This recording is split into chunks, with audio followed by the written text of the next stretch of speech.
आणून मी CBI कडे आणि त्या ईडी कडे चौकशी देणार आहे. हा बघा मिनाज फारुकी, हे परभणी जिल्ह्यातला मिनाज फारुक. वाल्मिका 5 कोटीचं बिल काढलं, 10 लाख रुपये खर्चा, 4,90,00,000 जेब में. मग वाल्मिकला ईडीची नोटीस नाही यायचं तर काय होईल? ही घ्या ईडीची नोटीस, 2/2/2024 ईडीची नोटीस. हे वाल्मिकांना का प्रताप. इथं एक प्रताप बसलेले आहेत माग बर का, प्रताप पाटील, प्रताप सिंह पाटील. हे माल कमावणार सिंह वाल्मिकांना, असं यांचं नाव इथं ठेवावं लागेल. या ठिकाणी पाकिस्तानातून तस्करी झाली. गुजरातमध्ये 60 कोटींचं 173 किलो ड्रग पकडलं. आणि एक बातमी आहे दिव्य मराठीची 8 महिन्यापूर्वीची बर का, ही काढून आणली मी, तुम्हाला सुद्धा टाकतो, तुमच्या खासदार ओमराजेंना टाकतो, आमदार आमचे राणादादा असतील, स्वामी साहेब असतील, सावंत साहेब आले नाही, त्यांचं स्वतःचं ऑपरेशन आहे, मला वाटतं त्यांचा पुतण्या का कोणतरी आलेला आहे, पण त्यांचं ॲक्च्युअल हार्टचं ऑपरेशन तिथे आहे, त्याच्यामुळे ते आलेले नाहीत. मला स्वतः तर ते बोलले यांना असं असं परिस्थिती आहे.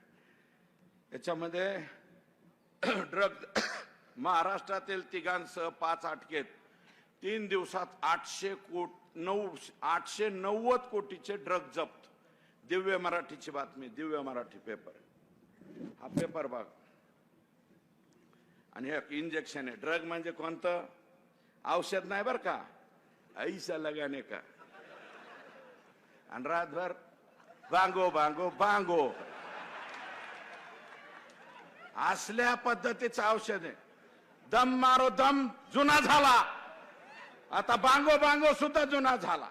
नवीन गाणं मला माहित नाही, मी नवीन पिक्चर बघत.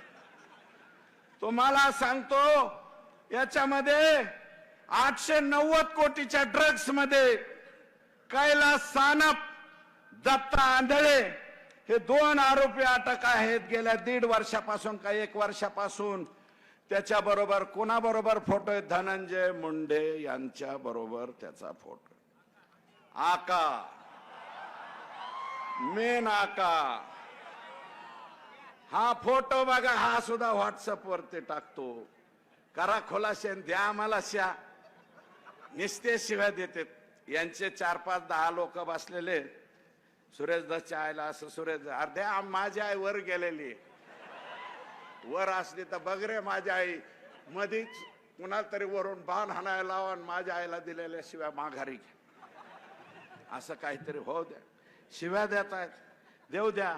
धमक्या देत आहेत. इथं आता म्हणले कोणतरी धमक्या, अंजली दामिनीला धमक्या, कुणाला धमक्या. मला सुद्धा एक मेसेज आला, तुझ्या टिंब दम आहे का. आता हे कोणत्या मापकाने तपासायचं? सिंपल पेंडुलम आहे का? कोणतं यंत्र आहे हे तपासायला? जाऊ द्या, मी त्याच्यावरती जाणार नाही. पण हे औलादी कसले आहेत? हे असले पिलावळ कशी सांभाळता? अरे आमच्यात दम आहे का? आहे ना, म्हणूनच बोलतोय ना. बिगर दमाचा नाही, दम आहे. 1 नाही 2 सांभाळतोय. तू काय समजून सांभाळायला? हा, दोन्हीला 3 लेकर आहेत. तू नको सांगू मला.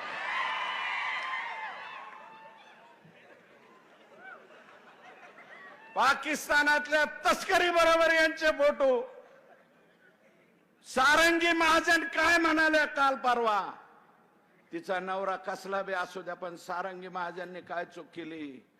सारंगी महाजन काय म्हणाल्या ते सुद्धा आहे का? तरी सुद्धा आमचे दादा म्हणते धोरण वयही त्याचा संबंध नाही, असं दादा. सुनेत्रा वहिनींच्या गावातून बोलतो दादा, पद्मसिंह पाटलांच्या गावातून बोलतो, पवनराजेंच्या गावातून बोलतो दादा. तुमचं नातं आहे इथं, तुम्ही आमचे जावई आहात. सुनेत्राताई आमच्या भगिनी आहेत, बहीण आहे. बर का, माझी विनंती आहे दादा, याला काढा राव, याच्या जागेवर कायंदेला द्या ना, ती कायंदे निवडून आलाय ना. शिंदखेड राजाचा उद्या आम्ही जाणार आहोत. दीपक केदार म्हणाले राजमातेच्या जन्मदिनी आम्ही तिथे जातो. त्या शिंदखेड राजाचा आमदार आहे, अजितदादाच्या पार्टीचा, जिजाऊंच्या गावचा आमदार आहे. कायंदेला द्या, कुणाला द्या, पण हे कशाला ठेवता हो? याच लय आमचं वाटोळ केलंय. माणसं मारायला लागलाय हो, दुपारून माणूस मारलाय, पुन्हा ह्याला सत्य ठेवा म्हणजे हो दिवस उगताच मारीन. किती वाईट आहे. एकट्या वालू काकाला कशाला दोष देता? वालू काकाची बॅक साईड कोण आहे हे बघा. आणि हे म्हणतात माझा काही संबंध नाही. असं कसं? हे वागणं बरं नव्ह. आणि अरेच ओमराजेंना विचारा, त्यांची सासरवाडी आमच्याकडेच. डॉक्टर देशमुख INTच्या घरातली आमची मुलगी, मला माहिती आहे, आमचे जावई आहेत ते. आम्ही बी त्यांच्या लग्नात सतरांजा उचलायला होतो. MT नानाचं असल्यामुळं बरं का, कारण त्यांचं आमचे घरगुती संबंध, त्या फॅमिलीचे. मुंडे साहेबाबरोबर घरगुती संबंध राहिलेली ही देशमुख फॅमिली कुठे आहे आता? कुठे? अरे माणसं उचलून नेता, पुन्हा त्यांना बी 15 लाख आणि 25 लाख द्या म्हणता. आणि हे असले वाघ आता. ओमराजे, डॉक्टर देशमुख, मला वाटतं दादा तुमचे सुद्धा पाहुणे असतील, आमच्या राणा दादांचे. हे देशमुख बरं का, तर तू हसू नका, हसण्यासारखा विषय नाही. बाया माणसाची अट्रॉसिटीची केस केली डॉक्टरवरती. उद्याच्याला फक्त परळी नगरपालिकेला निवडणुकीला उभा राहायला नाही पाहिजे म्हणून केस. अतिशय चांगल्या माणसावर सुद्धा खोट्या नाट्या केस रचल्या जातात. हा, अशा पद्धतीने वागतात. आणि तुम्हाला सांगतो काय, अरे कुणीकडे राजकारण चाललंय.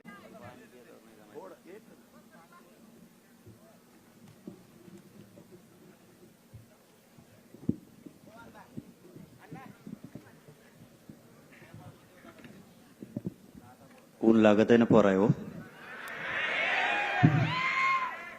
आपल्या संतोष भैयाचं घर उन्हात, आपल्याला न्याय दिवस तर ऊन वारा पाऊस सहन करायचा, डगायचं नाही. स्वर्गीय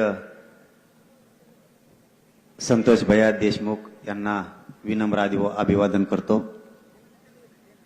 सोमनाथजी सूर्यवंशी यांनाही विनम्र अभिवादन करतो. मी सगळेच बोलले त्यामुळं जास्तीचं बोलत नाही.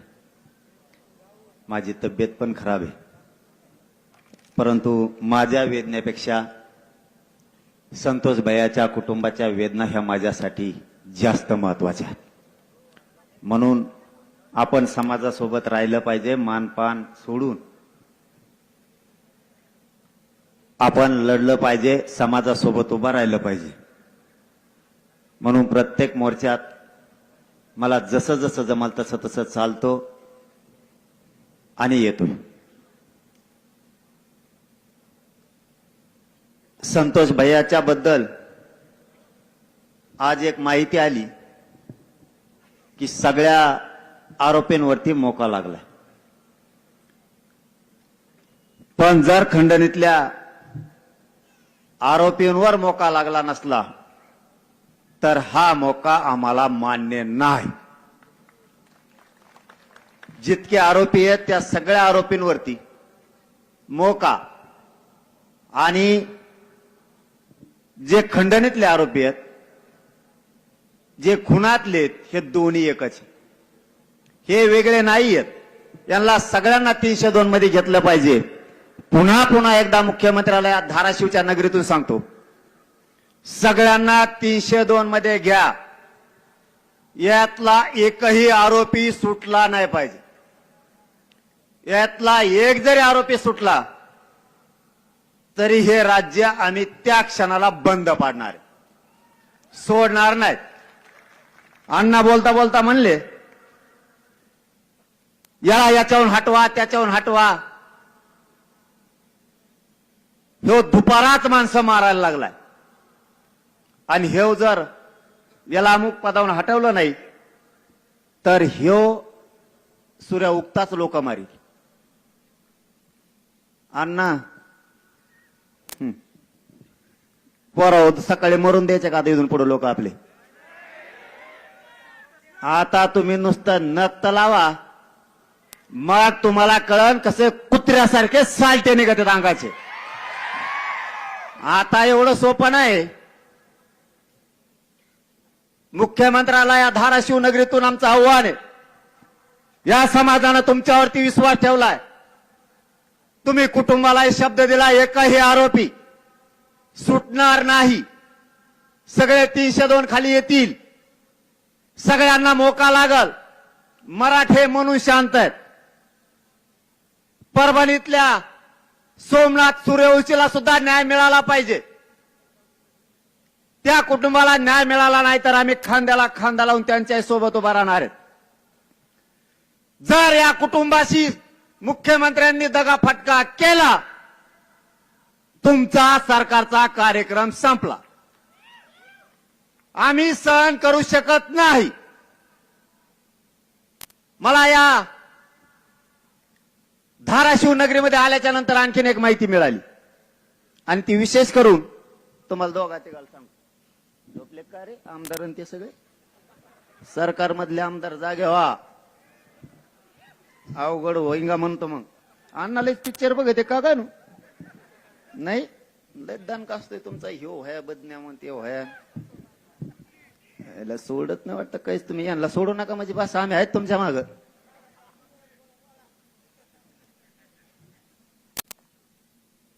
ओम दादा तुम्हालाही सांगतो, कैलास पाटील दादा तुम्हालाही सांगतो, आणि राणा दादा तुम्हालाही सांगतो, स्वामी साहेब तुम्हाला ही सांगतो. आणखी कोण राहिलं का आमदार? तुम्हाला चौघाला आधी सांगतो. ते संदीप भयात हालत नाही रे. ते जात हेत काही नाही. लय ओरिजिनल पिल्लो लागलंय ते. हे काम सांगायचंय म्हणून चौघाचं नाव घेतलंय. तुम्हाला वाटलं शेज धरलं होय मी. आणि नाव सांगा शेज धरल्यावर मग इथं राहत व्हायची मला. एका थोडी बसले का काय का ते जाणण्यासारखं पाहिजे. फक्त कुटुंब व्यासपीठावर, बाकी सगळे खाली. ज्याला बोलायचं त्याने वर यायचं, बोलायचं आणि पुन्हा खाली जायचं. ते एकदम सोपं. जालन्याला काल होतं ना. काय वर तरी कुठं बसून न्याय देता आला पाहिजे. सगळ्यात मागच्या कडेला जरी राहिला ना माणूस तरी जनतेच्या मनात बसायला लागतं. समाज सोडत नाही. व्यासपीठाची त्याची काय गरज आहे? काल जालन्यात होते चांगली प्रथा. फक्त कुटुंब होतं व्यासपीठावर, बाकी कोण नाही. सगळे खाली बस दनादन. चांगली प्रथा ती राज्यात पडली पाहिजे. फक्त कुटुंबाने बोलायचं. ती प्रथा घेतली पाहिजे सगळ्यांनी.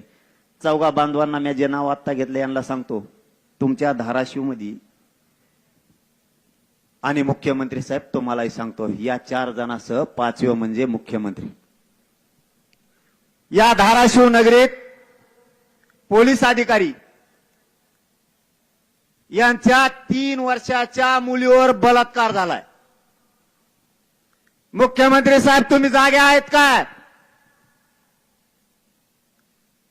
एका पोलीस अधिकाऱ्याच्या 3 वर्षाच्या लेकीवर जर बलात्कार होणार असला तर गृहमंत्री आणि मुख्यमंत्री म्हणून तुमचं थू करतोय आम्ही. अरे या नीच विचाराच्या लोकांना तुम्ही पोचता कसे? ही हरामखोर अवलाद जर 3 वर्षाच्या लेकी बाळीवरती बलात्कार करणार असली तर सरकार म्हणून तुमच्या जिंदगीवर थुकतो आम्ही. त्या लेकरानं सहन कसं केलं असेल? त्या बलात्कार करणाऱ्याच्या पोराला, त्याच्या आईला आणि बापाला अटक का नाही केलं? एसपी साहेब इथं असले तर माझे हात जोडून विनंती आहे. मी आणखीन या मॅटर मध्ये हात घातला नाही. मी जर धाराशिव मध्ये घुसलो तर बलात्कार करणाऱ्याला सोडणार नाही. त्याच्या आई बापाला अटक करा. मुख्यमंत्री साहेब ते प्रकरण फास्ट ट्रॅक कोर्टात चालवा. त्यांना सरकारी वकील द्या. त्याचे नमुने हे संभाजीनगरच्या लॅबला गेलेत. त्या कुटुंबाला भीती आहे. तिथले अधिकारी त्याच्यात काही फेरफार करतायत का, बदल करतायत का?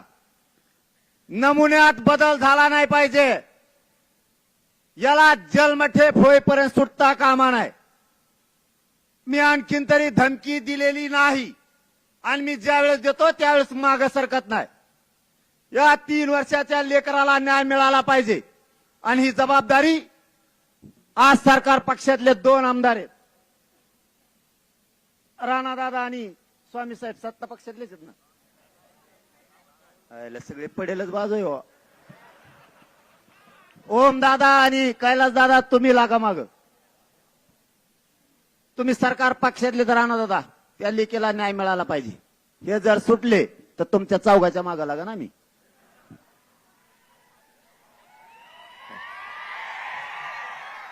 मला माझ्या 3 वर्षाच्या लेकीला न्याय पाहिजे. काय मागत नाही तुम्हाला मी दुसरं.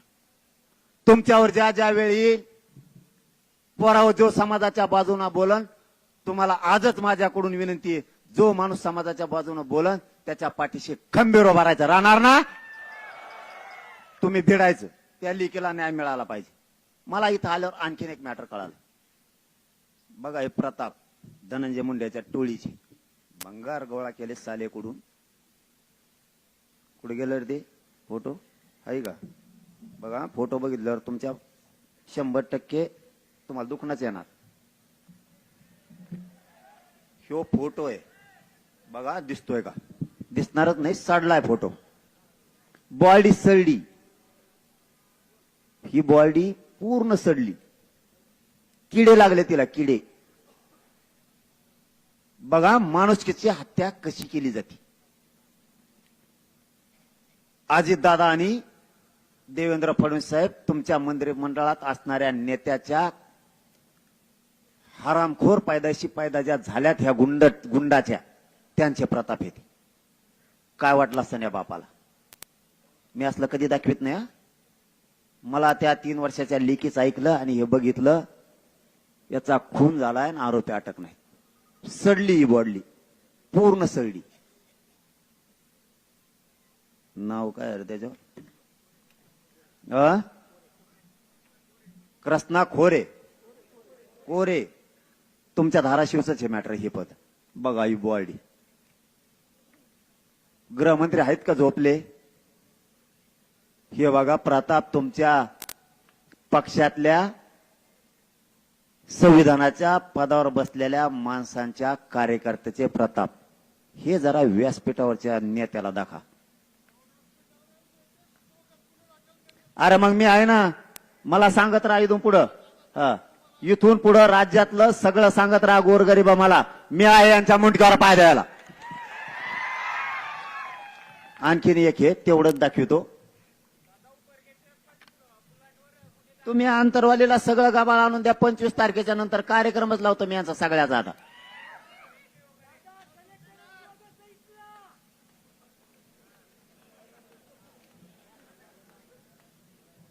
हे केजचं आहे. हे केज मधलं. केज मध्ये सुद्धा अशीच एक मुलगी मारून टाकली.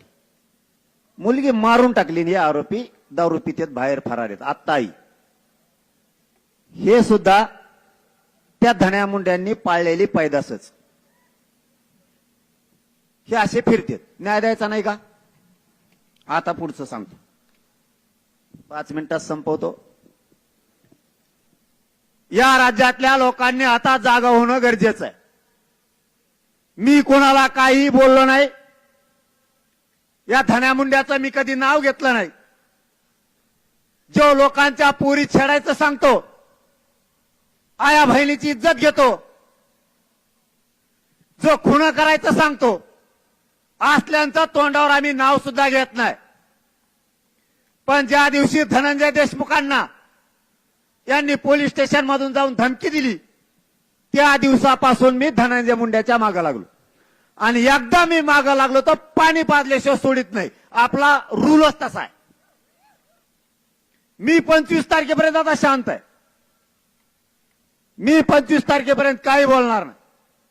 कारण माझ्या लेकराच्या तोंडाला हातातोंडाला आलेला आरक्षणाचा घासे 25 तारखेपासून आमरण उपोषण.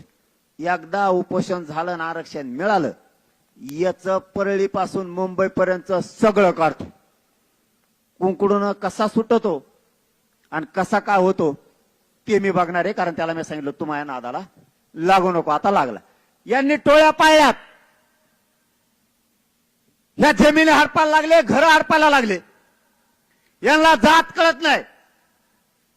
त्या पिठी नायगोला धनगराचं पोरगा तळ्यात मारून टाकलं. बंगाली पिंपळ्या सुद्धा महारनोरचं पोरगा मारून टाकला. यांनी फक्त लोक मारायचं ठरवलं. यांना जातीशी घेणं देणं नाही. कोणत्या ओबीसीची भूक लागली तुम्हाला? ओबीसी ओबीसी करून तुम्ही किती दिवस लोकांचे मुर्दे पाडणार आहेत? मी या मराठ्यांना जाहीरपणानं सांगतो, शांत राहा. पण आता यापुढे धड बना. कोणावरती हल्ला करायची गरज नाही. पण प्रत्युत्तर दिल्याशिवाय आता शांत बसायचं नाही. कुटुंब जगवावं लागणार आहे. स्वतःच्या कुटुंबाचं तुम्हाला रक्षण करावं लागणार आहे. तुमच्या गल्लीचं रक्षण तुम्हाला करावं लागणार आहे. तुमच्या गावचं रक्षण तुम्हाला करावं लागणार आहे. तुमचा समाज तुम्हाला जिवंत ठेवावं लागणार आहे. गाफील राहू नका. एकमेकाला साथ द्यायचं शिका. कुठलंही संकट आलं त्याला यापुढे सामोरं जायचंय. आपण अगोदर वाट जायचं नाही. पण जर यापुढे वाटा गेले उत्तर जशाला तसाच द्यायचं. माग हटायचं नाही. मुर्दे पडतील. आपल्या लेकीबाई संपतील. किती दिवस आपण मुक्यावर बसणार आहेत? यांना जर थांबायचं नसाल तर आपला नाविलाज आहे. हे फक्त मुठभर आहेत. यांचे माजन मस्ती उतरायला वेळ लागणार नाही. फक्त आमचा संयम आणखीन आम्ही सोडलेला नाही. संतोष भैयाला जर न्याय मिळाला नाही आणि इथून पुढे जर असले काही प्रकार झाले तर पुढच्या काळात सावध राहा. आणि देशमुख कुटुंबालाही सांगतो, त्या वैभवताईला सांगतो आणि त्यांच्या धनंजय देशमुखांनाही सांगतो, तुमचं दुःख जाणार नाहीये याची जाण आम्हाला आहे. तुम्हाला कोणी किती दुःख विसरा म्हणलं तुम्ही या संकटातून बाहेर नाही पडू शकत. पण संतोष भैयाला न्याय देण्यासाठी तुम्हाला आता धीर धरावा लागणार आहे आणि धट व्हावाच लागणार आहे. तुमच्याकडे बघून हा समाज लढतोय. तुम्हाला संकटाचा सामना करावा लागणार आहे. आणि मराठ्यांनाही सांगतो, परिस्थिती ही मराठ्यांना कायमच विरोध करत आली. आपल्याला हटून चालणार नाहीये. सगळ्या मराठ्यांनी एकजीव राहा. माग जर हटलो तर आपल्या लेकरा बाळाच्या आणि समाजाचे तुकडे पडण्याची शक्यता आहे. माझा विचार मी नाही करत. मी कोणाच्या धमक्याला आणि फिमक्याला उडून लावतो. मी नाही मोजत त्यांना आणि कधी मोजणारही नाही. मी मरायला भेट नाही. तुम्हाला मरा म्हणून सांगत नाही. पण लढायचं शिका. काळ धावून आलाय. या काळाला संपवायचं असाल तर तुम्हाला बेफिकर राहून चालणार नाही. यांना नीट करायचे सगळ्या वस्तू मराठ्यांकडे आहेत. फक्त आपण आणखी त्या हातात घेतल्या नाहीत. जर धनंजय मुंडे त्याच्या गुंडाच्या टोळीच्या माध्यमातून असंच करत राहिला तर पुढच्या काळात आपल्याला सुद्धा सावध राहावं लागणार आहे. त्याचं पाप झाकायसाठी तो ओबीसीचं पांघरून घेतोय. याच्यात ओबीसीचा काय समान, आरक्षणात सुद्धा ओबीसीचा काय समान, तो आमचा हक्क आहे आणि आम्ही तो मागतोय. संतोष भैयाला न्याय मागायचा नाही का? त्या धनंजय देशमुख न्यायासाठी वन फिरताय, त्याला तुम्ही धमकी देता आणि आम्ही गुंडाला बोलायचं नाही. वंजाऱ्याला बोललो का? कोणत्या धनगराला बोललो का? दलित मुस्लिमांना बोललो का? मायक्रो ओबीसीला बोललो का? गुंडाला बोलायचं नाही का? कोणत्या दिशेला घेऊन चालला धनंजय मुंडे? आंदोलन करायचं सांगतो, प्रतिमोर्चे काढायचं सांगतो. धनंजय मुंडे, तुमच्या घरातलं कुणी मेल्यावर किंवा कुणी मारून टाकल्यावर आम्ही प्रतिमोर्चे काढायचे का? तुला आता राज्यात ही रूढ पाडायची काय? 50 नासके गुंड गोळा करून ते धनंजय देशमुखला धमकी देत आहेत. तुम्ही जाळात हात घालू नका, मराठे जाळे वर पळतान बर का? माजल्यासारखं सोशल मीडियावर बोलताय. सण होईल तर होईल.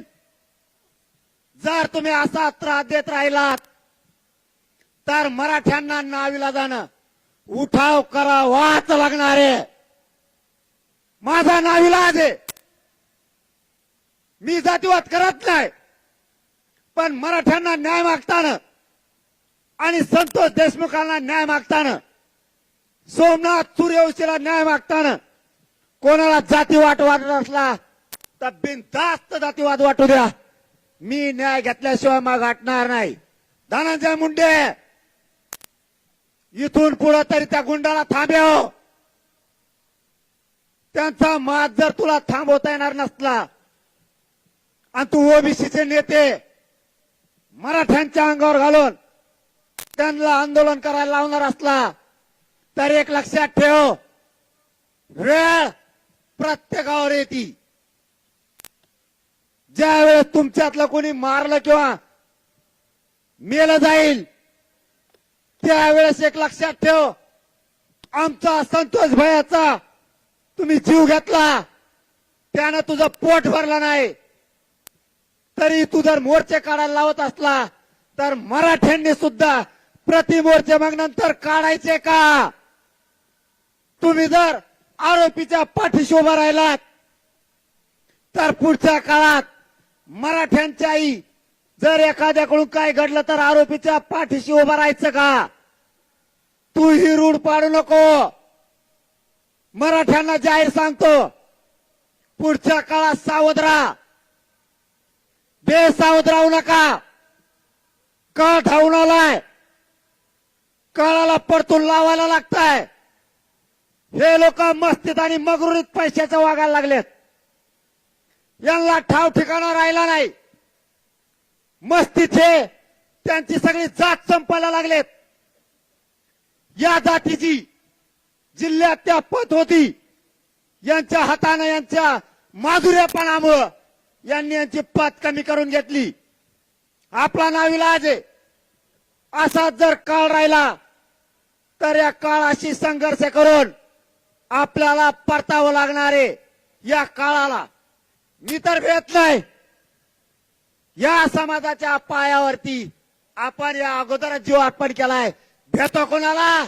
आणि धनंजय मुंडे, भेट नसतो मनोज जरांगे. तुझे लोक शांत कर. जर या पुढे मराठ्यांना त्रास झाला, गोरगरीब दलित मुस्लिमांना ओबीसीना जर त्रास झाला तर सामना 25 जानेवारीच्या नंतर होणार आहे. कायद्यानं होईल, पण तुझी मस्ती जिरवल्याशिवाय गप बसणार नाही. संतोष भैयाचा दासांना शेवटचं सांगतो, सगळ्यावरती मोका. खंडणीतले आरोपी 302 मध्ये आले पाहिजेत. जेवढे जेवढे प्रकरण झालेत आरोपीला ज्याने ज्याने सांभाळलाय त्यांना सह आरोपी करा. जबाबदारी तुमच्यावरती आहे. राज्याला शब्द मुख्यमंत्र्यांनी दिलाय म्हणून मराठा शांत आहे. सगळ्यांना 302 मध्ये घ्यायचं सांगा. वाटलाच मुख्यमंत्र्यांकडे आज उद्या पुन्हा जाऊन तुम्ही हा प्रश्न तडीस लावा. पुन्हा एकदा धनंजय मुंडेला सांगतो, टोळी थांबव.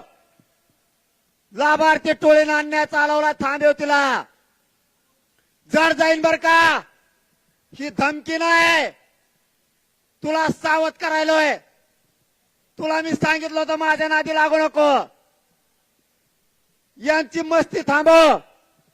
जर याच्या पुढं तुझ्या गुंडानं लाभार्थी टोळीनं कोणाला त्रास दिला किंवा देशमुख कुटुंबाला जर बोललं तर लक्षात ठेव, त्या गुंडाचा बंदोबस्त आम्हाला करावा लागणार आहे. गुंडाला आम्ही बोलणार, तुझ्या जातीला कधी बोललो नाही. पांघरून घेऊ नको तुझं पाप झाकायसाठी. शेवटचं सांगतो, तुम्हाला हात जोडून विनंती आहे, सगळ्या पक्षाच्या लोकांना आणि सगळ्या मराठ्यांना देशमुख कुटुंबाच्या पाठीशी उभा राहा आणि 25 जानेवारीला सगळ्यांना अंतरवाली लिहा. धन्यवाद. जय शिवराय. आपल्या भागातील बातम्यांसाठी संपर्क राहुल गुरव 9689322503. चला तर मग आजच संपर्क साधा आपल्या भागातील बातम्यांसाठी.